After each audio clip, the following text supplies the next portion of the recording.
At para matulungan po tayong maintindihan ang nagaganap po sa ating lipunan ngayon, katabi ko po walang iba kundi ang ating kaibigan, si Atty. Luke Espiritu, para mapaliwanagan po tayo dun sa mga nangyayari ngayon.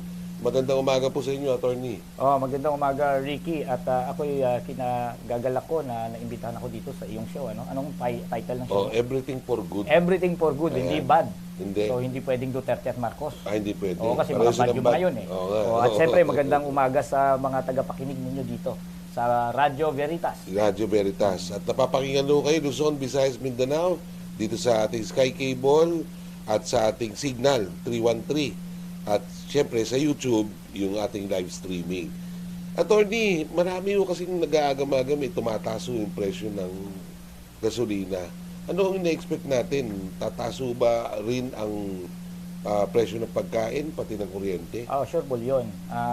Alam mo naman na ang gasolina ay parang basihan ng lahat ng produksyon. Oo. Diyan tayo kumukuha ng ating energy source, ating kuryente, produksyon sa pabrika, yung transport natin, transport of goods. So kapag tumaas yan, di syempre kabit-kabit yan, tataas ang presyo ng pagkain, tataas ang presyo ng commodities. At kapag tumaas yun, kabit na naman yun sa iba't ibang mga bagay na tataas. So magkakaroon tayo ng generalized economic downturn dahil dito sa krisis sa supply ng langis. Oo. Gawa ng pambobomba ng US at Israel sa Iran. Sa Iran, oo. Tuloy-tuloy ho daw yan. Pero sabi ni Donald Trump, mabilisan lang ho daw yan. Kayo ba naniniwala kayo doon? Ang strategy ni Donald Trump ay walang strategy. It is a strategy of nothingness. Nothingness. Diba? Wala kasi ito ay at maraming mga eksperto ang nagsasabi na he went into Iran without any plan, with only a vague notion of the objective. Ano ba ang objective Ang talaga? objective niya ay regime change. Regime Oo, change. hindi totoo yung dahil gusto nilang pigilan ang nuclear weapon ng Iran. Alam mo bakit yan ay kasinungalingan at lahat ng mga eksperto nag-agree na walang nuclear weapon ng Iran. Pwede sila Wala. magkaroon ng nuclear weapon capability, pero wala silang nuclear weapon. Wala. Unang-una, yung si Ayatollah Khamenei na pinatay nila. Oo. Nag-issue ng fatwa yon. Ayaw sa nuclear weapon. Yun naman pala. Pinatay nila. Pinatay nila Oo. ngayon. Ngayon, bago nila binombang Iran, bago binomba ng US at saka ng Israel ang Iran, nagkaroon na ng negotiation ang US, Israel at Iran. At payag ang Iran na mag-commit. Hindi sila magde-develop ng nuclear weapons. Kaya nga, Tony, ano ang definition nila ng existential threat? Kasi yun ang Invento. pinag-justify nila. Invento. Ang kanilang vague objective, lumalabas, it's not really the nuclear weapon, allegedly of Iran. It is in order to effect regime change. Para palitan ang Islamic Republic. Bakit Something naman else. gusto nilang palitan yung Islamic Republic? Gusto nila ng isang gobyerno na makukontrol nila. So, ang tingin ni Trump, bobombahin niya lang ng ilang mga linggo, pasabugan niya ng pasabugan ng mga Tomahawk missiles, tapos it's as if, as a consequence, babagsak na ang gobyerno ng Iran at magte-take over ang mga kung sino mang mga opposition forces nandiyan sa Iran. It did not happen. Ano ba meron sa Iran? Bakit parang talagang gusto niyang sakupin yung Basically, ang problem sa Iran goes way back. When Iran wanted to be an independent country, meron tayong dati, Prime Minister Mossadegh. Nung na-discover yung oil sa Iran, ang ginawa ng mga British dyan, sila ang nag-exploit ng resources, tapos gumawa sila ng British-Iranian company para maangkat yung mga langis dyan. Oo. Pero napaka-unequal ng sharing. 86% 86% ang sa British, 14% lang ang kanilang nire-remit sa Iran. Nire-remit. So, nung naging Prime Minister si Mossadegh, doon niya sinimula na dapat maging independente tayo. Tayo ang mismong magkukontrol sa ating resources at ni-nationalize niya ang oil. And because of that, the US and alam mo naman, magka-aliado parati yan. Mag-body-body yun. Ang ginawa nila ay in-oust nila si Mossadegh at in-install si Shah Reza Pahlavi bilang Shah ng Iran na pro-West. Okay? Para mapatuloy ang exploitation sa oil ng Iran. And yung Iranian Revolution of 1979, yan yung effort in order to regain the independence of Iran, lalong-lalo na sa resources niya. And that story still, still goes on. There was a time na nung ginera ng Iraq ang Iran, suportado ng Amerika si Saddam Hussein. So tuloy-tuloy ang kanilang atake sa Iran, and ang pinakapunot dulo niyan, gusto ng Iran ng maging independenteng bansa siya na hindi ini-exploit ang kanyang sariling natural resources. So, attorney, parang lumalabas na ang talagang gusto ng Amerika sa Iran ay yung langis niya. Langis. And of course, siyempre kabit-kabit na dyan ang iba't ibang mga security issues dahil in order for the US to control the oil resources of the Middle East, at pwede siyang makialam dyan sa region na yan, may mga bases siya sa Saudi Arabia, sa Kuwait, nilagay niya dyan. Tapos, ang pinakamalaking parang security niya na nandyan siya sa Middle East, pwede siya makapag-intervene, ay ang State of Israel. So, sinusuporta niya ang State of Israel, ang kanilang description dyan sa State of Israel, unsinkable battleship. Unsinkable battleship. So, ang issue naman ng Israel ay yung kanilang genocide pagdating sa mga Palestinians. So, ang ibang mga Arab countries, whereas before, talagang sinusuporta nila ang Palestinian Liberation Cause. Natitira na lang ng Iran ang sumusuporta sa Palestinian Liberation Cause. So, makikinabang din dito Israel? Oo.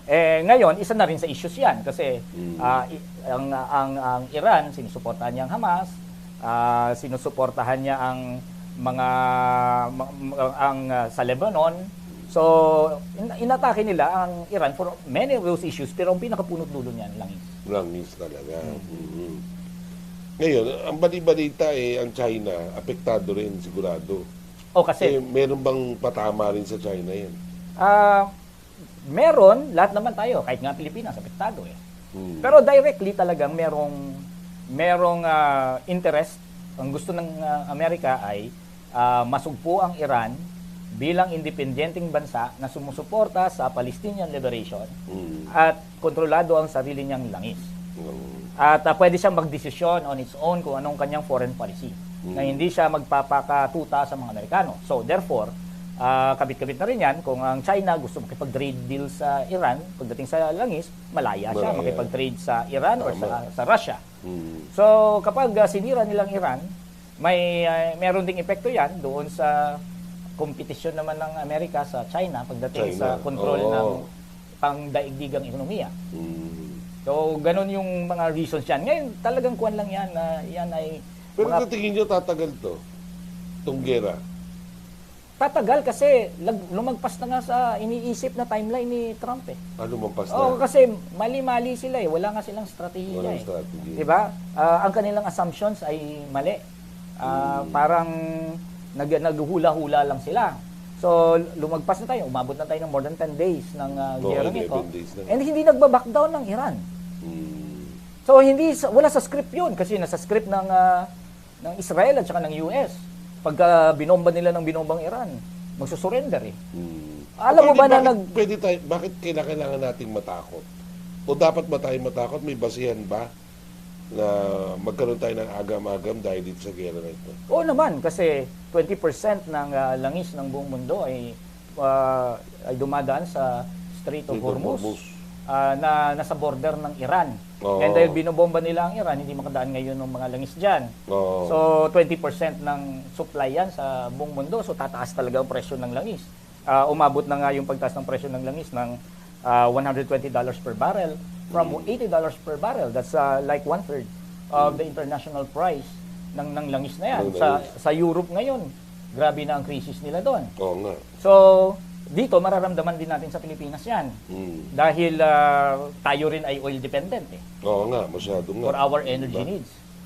Kala ko ba may manampaya tayo?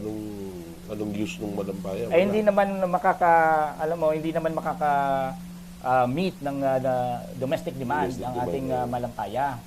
Dapat yan may long-term tayong naging programa even before pa. Dapat nag-shift na tayo sa renewable energy sources. Correct, oo. Kaso, walang plano ang gobyerno ng ganyan may reliance pa rin sa fossil fuel ang ginawa Oo nga. So ngayon, inabutan na tayo ng mga ganitong price shocks. Anong inaasahan natin sa mga susunod na panahon, Atty.?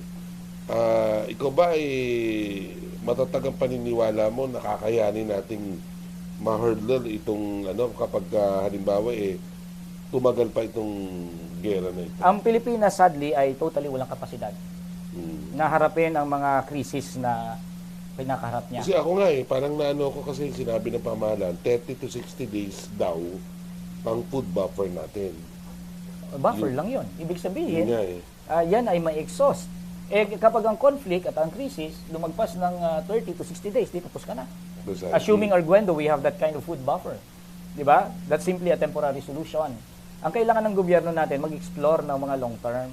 Nakikita mo ba na magkakaroon ng rationing ng langis o kaya ng pagkain sa susunod na panahon? Yan ay isang posibilidad kasi ano naman magagawa mo kapag the supplies will really dwindle at wala ka nang magagamit ngayon. And magkakaroon ng pagsasara ng mga businesses, ng mga pabrika at lahat. Dapat unang-unang ginagawa natin, pinapanawagan natin ng Amerika at ang Israel na itigil na nila yung aggression nila sa Iran. Oo. Ang problema sa ating, kaya nga sinabi ko kanina, walang kapasidad ang Pilipinas na harapin ang mga krisis sa kanya. Kasi bakit? Unang-una na dyan, pro-American ang Pilipinas. From the government to the citizens. Successful daw ang pagpunta niya ng New York Yun, talagang ang Pilipinas kasi, ever since yan, known yan as the doormat of the Americans. Yan ang tawag sa Pilipinas. The doormat of the Americans. So, every time na merong kinakaharap na mga issues, pandaigdigan, ang Pilipinas will always be expected na doon siya papanig sa mga Amerikano. Nang walang isip-isip sa kanyang interest. So, pwede nating gawin bilang ordinaryong mamamayan para magkaroon ng parang assurance, no, na kaya nating i-survive ito. Kasi tama ka, ako naniniwala ako dun sa sinabi mo na baka yung gobyerno hindi niya alam kung ano yung gagawin. Kasi hanggang ngayon, ano ba sinasabi nila? Magugulat ka rin pagdating sa mamamayang Pilipino. Alam mo yung henerasyon natin, nasuplant na yung mga dati, yung mga nagrevolusyon laban sa Kastila, yung sila Antonio Luna. It was a generation na ayaw sa Amerikano. Si Antonio Luna fought against the Americans. Sila Ricarte. So, the Americans, because of the 40 years of colonization, has really managed to supplant an entire generational consciousness na kontra sa mga Amerikano, and now produced a generation of Filipinos na pro-American. Siguro doon as ordinary Filipinos, maging critical naman tayo pagdating sa international issues. Tama. Hindi yung uncritical ka, love na love mo yung mga Amerikano. Na samantalang, ang nagkukos ng ating mga problema ay ang mga Amerikano. Every time I talk about the Americans, alam mo ba, people will support me for being anti-Duterte. People will support me for being anti-Marcos. But if I become anti-American, those who support me na ayaw kay Marcos, ayaw kay Duterte, sasabihin nila, sinusuportahan ko naman nila. You would be surprised. From the government down to the ordinary Filipino, love na love ang Amerikano. Pero let's be critical for a moment and let's demand na dapat itigil ng mga Amerikanong pambobomba nila. International solidarity, and then demand our government na mag-shift away from pro-American foreign policy. You know why?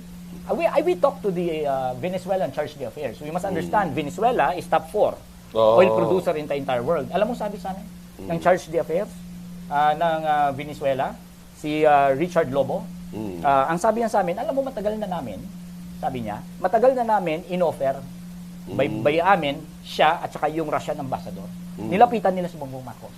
Nung panahon pa na tumataas ang presyo ng langis, sabi nila kay Bongbong Marcos, alam mo may solusyon dyan eh.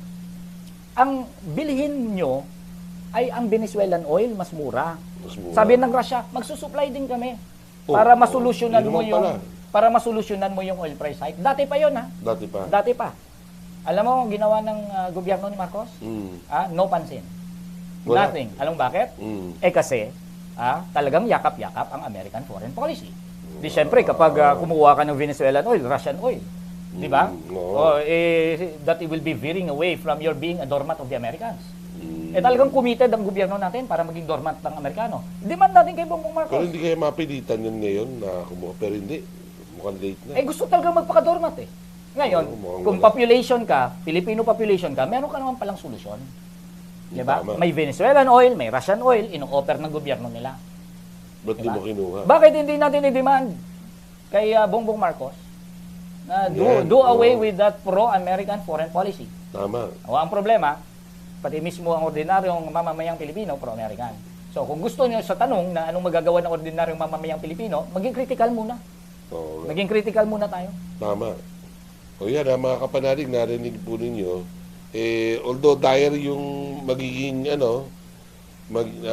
dire yung kinabukasan nung nakikita ho natin, pero, attorney, payo naman, anong pwedeng gawin ng pamahalaan para at least hindi masyadong lumala itong sitwasyon natin ngayon? Okay, I already said the number one na pwede niyang gawin, which is really to source oil from other countries. Source Tama. oil from Venezuela, source oil from Russia. Okay? Tama. Cheaper oil. Pati mas malapit yun. Oo, 'di ba? Tapos and then we have to develop renewable energy sources.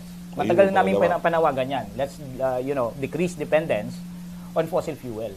Kasi kapag dependent tayo diyan, parati na namin wino-warn. Pag nagkaroon tayo ng price shock, tapos tayo diyan. Matagal na namin sinasabi 'yan sa Department of Energy. Matagal na namin sinasabi sa gobyerno at merong mga feasibility studies na pinipresent kami sa kanila. It's really possible to rely on solar and it's really possible to rely on wind. Yun. Para Geothermal, mawala ang mga fossil ganyan. fuel dependency natin.